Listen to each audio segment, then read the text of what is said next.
আল্লাহ হলেন বেজুর, আল্লাহ বেজুরকে ভালোবাসেন। ফাউতিরু ইয়াহলাল কোরআন, অতএব হে কোরআনের অধিবাসীরা তোমরা বিতের পড়ো। আল্লাহ হলেন বিতের, আল্লাহ হলেন বেজুর। তো আল্লাহ কয় বেজুর? আল্লাহ এক না তিন বেজুর?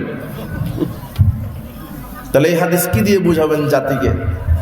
তাই বলে 3 রাকাত পড়া যাবে না এটা নয়, 3 রাকাতেরও হাদিস আসছে, 5 রাকাতেরও হাদিস আসছে, 7 রাকাত পড়েন, কিন্তু অধিকাংশ 1 রাকাতের পক্ষ, 1 রাকাতের হাদিসই বেশি। কথা বুঝেছেন?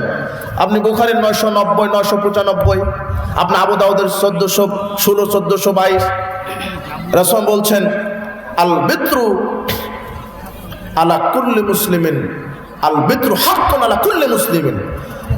রাসূল বলছেন প্রত্যেকটা মুসলিমের উপরে বেতের পড়া কর্তব্য, হক, সে পড়বে।